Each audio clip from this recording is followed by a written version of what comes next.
अस्सलाम वालेकुम beautiful ladies, कैसी हैं आप लोग। उम्मीद करती हूँ सब ठीक ठाक होंगी, मज़े में होंगी। अल्हम्दुलिल्लाह मैं भी ठीक हूँ और आप लोगों को वेलकम करती हूँ अपने चैनल जायकेदार पकवान एंड व्लॉग्स में। आज का जो व्लॉग मैंने आप लोगों के साथ शेयर किया है वो है दावत की तैयारी के हिसाब से। तो मैं आप लोगों के साथ यही शेयर करूंगी कि मैं दावत जब घर में होने वाली होती है तो किस तरह तैयारी शुरू करती हूँ, क्या करती हूँ सबसे पहले, और किस तरह प्लान करती हूँ कि दावत एक अच्छी सी हमारे घर की जो है वो दावत हो जाए। तो जब एक बड़ी दावत जो है वो प्लान की जाती है तो उसके हिसाब से फिर मेन्यू सेट किया जाता है।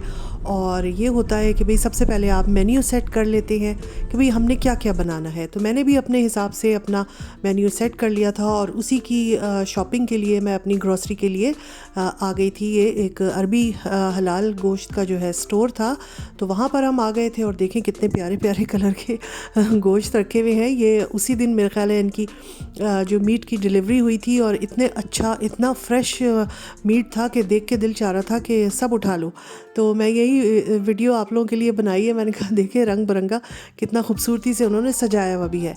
अच्छा जी, ये बात तो ऐसे ही हो गई। और मैं बात कर रही थी कि कैसे एक दावत की तैयारी की जाए, कैसे प्लान किया जाए। तो सबसे पहले लिस्ट बना लें कि आपने खाने में क्या क्या आइटम्स रखने हैं। उसके बाद फिर एक लिस्ट बना लें कि जो जो चीज़ें आपने खाने में रखनी है। तो फिर ये होता है कि घर में क्या क्या, एक नज़र इंसान घर में लगाता है, दौड़ाता है कि भाई मेरे घर में, मेरे फ्रीज़र में क्या क्या सामान है। और फिर एक लिस्ट बनती है कि भाई कितना गोश्त कीमा आएगा, कितनी दूसरी ग्रॉसरी होगी। तो ये सब किया जाता है। तो मैंने भी यही किया, गोश्त की और दूसरी सामान की सब मैंने लिस्ट बना ली थी। और हफ्ते के दिन जो दावत थी उसके लिए ये हम दोनों मियाँ बीवी निकले थे जुमेरात को। ये तकरीबन मेरे ख्याल है 2-2:30 बजे का टाइम है। दोपहर में हम निकले थे और हमने सोचा कि अपनी सारी ग्रॉसरी दावत के हवाले से है जो है वो कर लेंगे थर्सडे को। और फ्राइडे जो है वो कुकिंग डे होगा और सैटरडे को जो है वो दावत डे होगा। तो क्योंकि यहाँ पर दिन जो है बहुत छोटे हो गए हैं और तकरीबन ऐसी 4:45 4:30 बजे के करीब जो है वो मगरिब हो जाती है। छोटे छोटे दिन हैं, सर्दी भी ज़्यादा है और टाइम इतना नहीं, दिन इतना बड़ा नहीं होता है। तो एक वो होता है कि भाई जल्दी रात हो जाती है और फिर एक टाइम की कमी सी लगती है। तो 1 दिन 2 दिन पहले से तैयारी शुरू कर दो तो बहुत अच्छा सा आपका जो है वो दावत के हिसाब से तैयारी हो जाती है। सारा सामान हम लोग लेकर घर पे आ गए थे। इसमें हमारा गोश्त वगैरह भी था और इसमें दूसरी चीज़ें भी थी, सैलेड का सामान, कुछ फ्रूट्स, इस तरह से सामान सब। मैंने जो मेन्यू अपने लिए दावत के लिए रखा था उसमें मैंने रखा था चिकन की बिरयानी और चिकन का अचार, चिकन अचारी और बीफ के कोफ्ते। इसके बाद एक होल चिकन जो होती है, पूरी चिकन, उसको हमने वो करना था अवन में बेक, जिसे कहते हैं आप लाहौरी चरगा भी कह सकते हैं, इस तरह से। और साथ में मैंने रखा था एक फ़िश का भी मैंने नहीं सोचा था किस तरह बनाऊंगी, तो फ़िश का आइटम भी था। और उसके बाद वही सलाद, रायता, नान वगैरह जो होते हैं। तो ये सारी चीज़ें हम लेके आ गए थे। और इसमें जो शॉपिंग हुई है वो दावत के हवाले से भी है और बाज़ चीज़ें ऐसी भी हैं जो घर में छोटी मोटी चीज़ें ख़त्म हो गई थी, तो वो भी मैं लेके आ गई थी। और अब ये है कि इत्मीनान हो गया था कि घर में सब चीज़ आ गई है, तो हम आराम से जो है वो कुकिंग वगैरह स्टार्ट कर देंगे। तो जो लोग दावत करने वाले होते हैं तो उनके लिए ये टिप है, ये मैं दे रही हूँ। ज़ाहिर सी बात है, इंसान सभी सीखते हैं, हमने भी हल्के हल्के सीखा है कि एक पहले आप अपना मेन्यू सेट कर लें, उसके हिसाब से फिर एक लिस्ट बनाएं कि आपको गोश्त में क्या क्या चाहिए है, सब्ज़ी क्या चाहिए है और राइस चाहिए होते हैं और जो भी चीज़ है और जो घर में चीज़ मौजूद होती है, ज़ाहिर सी बात है वो आप लिस्ट में नहीं लिखते हैं। तो लिस्ट बनाने से आसानी होती है, आप भूलते नहीं हैं और बिल्कुल एग्जैक्ट वही चीज़ आती है जो आपने सोची होती है। तो यहाँ पर ये मैं गोश्त वगैरह के पैकेट्स निकाल रही थी और इनको मैंने अंदर रखना था पैकेट बना के, और जो मैं दूसरी ग्रॉसरी लाई थी उसको भी मैंने अंदर रखना था। और साथ में शाम के टाइम पे मैं सोच रही थी कि मैंने गाजर का हलवा बनाना था मीठे में। तो मैं सोच रही थी कि जुमेरात की रात को शाम में मैं हलवा बनाकर जो है वो फ्रिज में रख दूँगी, ताकि वो ख़राब भी नहीं होता है और मीठा है तो वो एक दिन पहले ही बना लिया जाए। तो यहाँ पर हम हरी मिर्चें वगैरह और ये बड़े अच्छे मुझे शलजम मिल गए थे, वो भी मैं देख रही थी, रख रही थी। टोमेटोज़ मिल गए थे और दही और मुख्तलिफ़ चीज़ें जो दावत में हमारे इस्तेमाल होने वाली होती हैं वो हमने सब ले ली थी। और अब इनको हमने बस आहिस्ता आहिस्ता रखना था।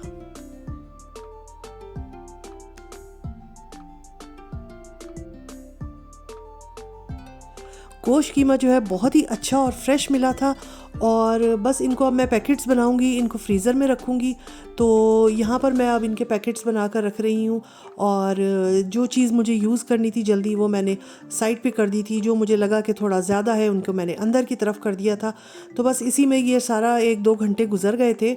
और दावत जो है कोई भी जब हम करने जाते हैं तो 2-3 दिन लेती है सभी के, ये नहीं कि मेरे। जाहिर सी बात है, एक दिन इंसान तैयारी करता है, ख़रीदारी करता है, फिर दावत का जो दिन होता है उस दिन तैयारी होती है और पकाने का काम काफ़ी होता है।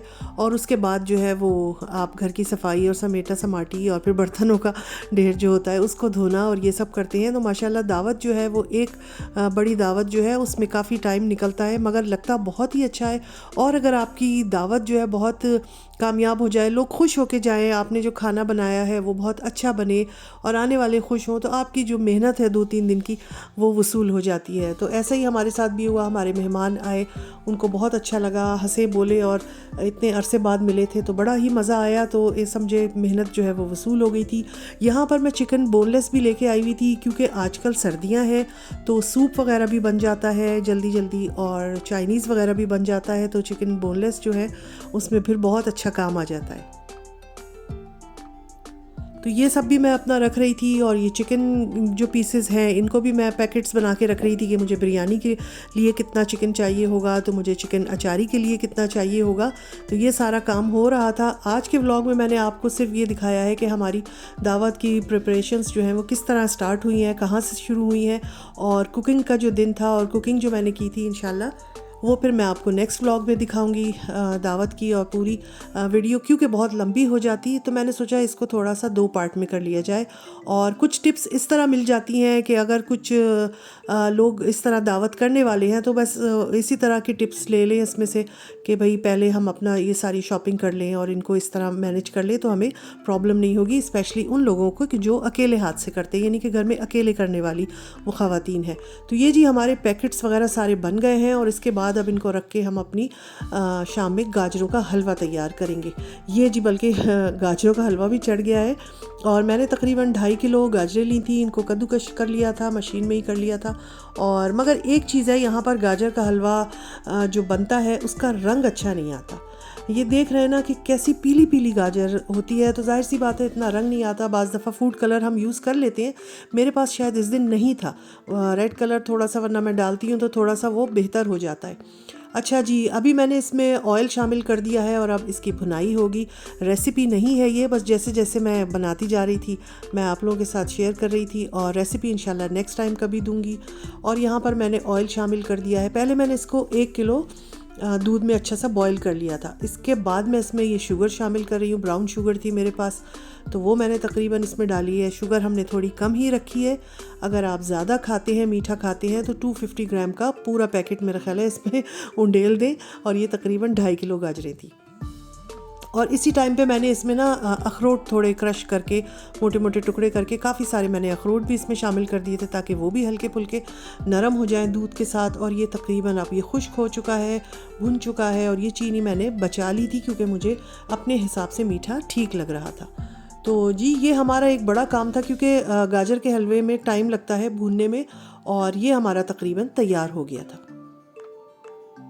और ये मैं आप लोगों को दिखा रही हूँ कि जब मैंने यहाँ से देगचा उठाया तो ये मेरे चूल्हे का क्या हशर हुआ था। ये मैं आपको पहले भी दिखा चुकी हूँ, जिसमें मैंने अपना स्टोव टॉप क्लीनिंग का जो एक व्लॉग दिखाया था कि जब हम बड़े पतीले देगचे यूज़ करते हैं तो हमारे चूल्हे किस कदर ख़राब हो जाते हैं। मगर ये हमारी मजबूरी है कि हमें बड़े देगचों में ही पकाना पड़ता है, क्योंकि क्वांटिटी ज़्यादा होती है। बहरहाल फिर मैंने इसको बाद में साफ़ किया था। रात में ये हल्का फुल्का रह गया था, ज़्यादातर साफ़ हो गया था। मगर ये बड़ी देगचियों की वजह से इस तरह के जो सेरेमिक के जो स्टोव होते हैं वो ख़राब हो जाते हैं। तो यहाँ पर आप देखें ये बहुत अच्छी तरह से भुन गया है। अल्लाह का शुक्र है, जला वाला लगा बिल्कुल नहीं था और इसका जो है शक्ल निकल के आ गई है। और फिर वही बात कहूँगी कि शक्ल इतनी प्यारी नहीं थी, मगर मज़े में ये ठीक था और ये बनकर तैयार हो गया था। तो ये काम मैंने कर लिया था 1 दिन 2 दिन पहले ही। हफ्ते की दावत थी और गाजर का हलवा मेरी जुमेरात की रात को तैयार हो गया था। इसको हम रख देंगे फ्रिज में। और इसी तरह काम में आसानी के लिए मैं 1 दिन पहले से ही काम स्टार्ट कर देती हूँ, तो अब नेक्स्ट व्लॉग में मैं आपको दिखाऊंगी कि मैंने दावत के लिए क्या क्या कुकिंग की। तो कैसा लगा आज का व्लॉग ज़रूर बताइएगा। नेक्स्ट वीडियो ज़रूर देखिएगा जो अब आएगी। अपना बहुत ख्याल रखिए, मुझे भी दुआओं में याद रखिए। अल्लाह हाफिज़।